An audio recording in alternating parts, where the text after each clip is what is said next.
So discrete music was a piece made by a technique I shall describe in a moment. But one of the implications of that technique is that you could make effectively endless pieces of music, infinite pieces, because essentially you've created a conceptual machine that generates the music for you. So there's no reason that it should stop, actually.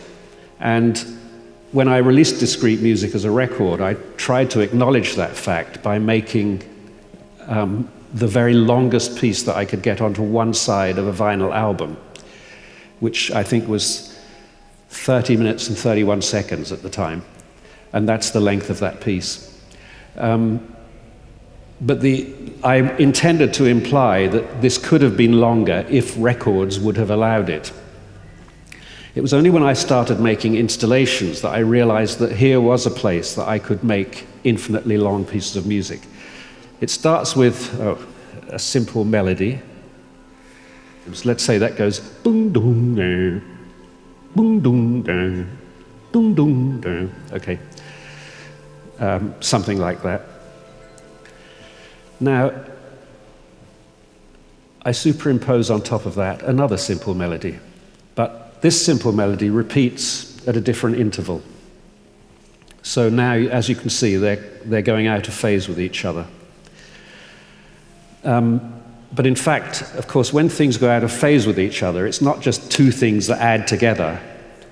It's like when you mix red and yellow, you don't just get red and yellow, you get something different, which is called orange. So I've tried to acknowledge that by doing this. So where they overlap, something different happens. And of course, this is what we find in music as well. There's a difference between two single notes and a chord.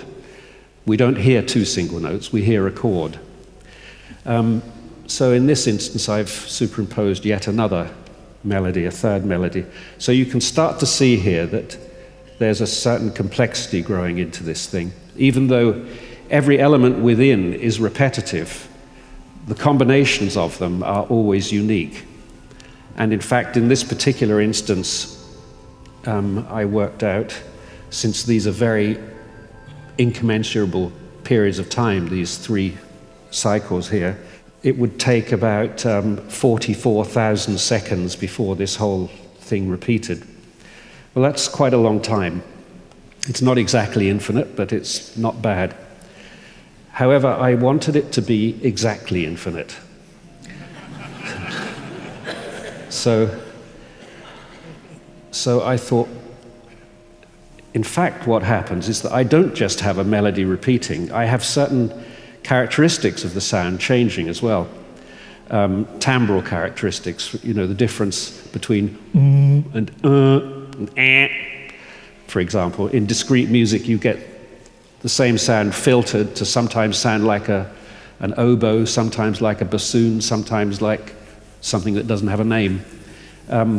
So here I've tried to represent this timbral change here. So literally the color of the sound is changing as we go along. And then the second sound, of course, is doing the same thing. That's also changing, and it's changing asynchronously with the first one. And then the third one is also changing. So now we're getting a much more complex and interesting picture. So again, if you move through that, you don't see repetition in the combinations. And this would take very, very long time to ever repeat identically. I mean, it could be in the geological eras, really. The Holocene be followed by the Enocene.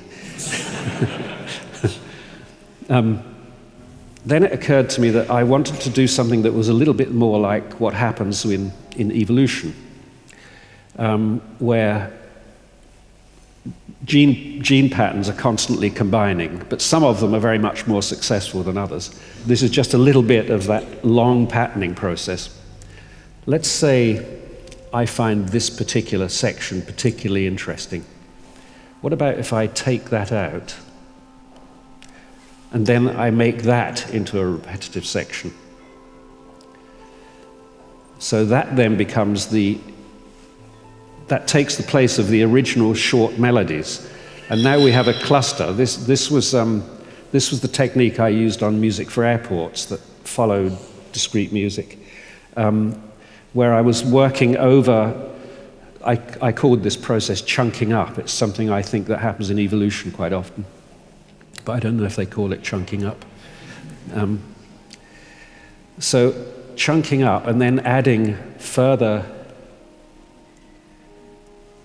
phrases to that. Now, the important thing here is that everything that's going on is very simple in a sense.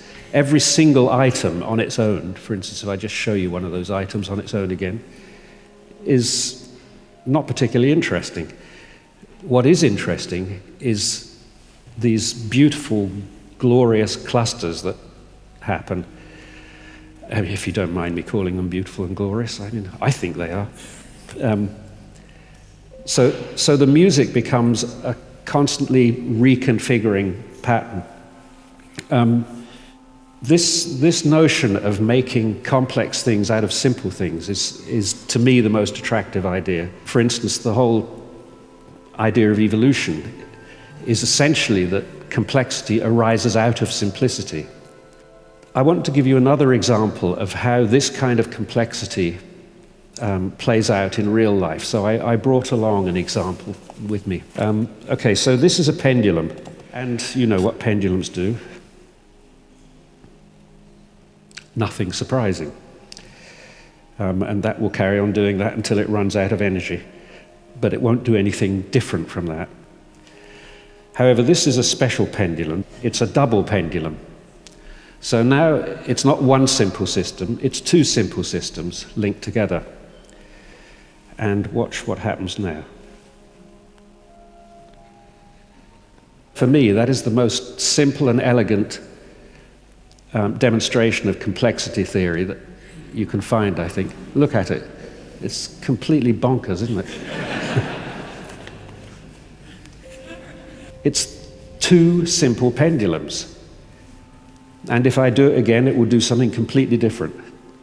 It's so sensitive to the initial conditions that it's different every time. You cannot make it go through the same sequence each time.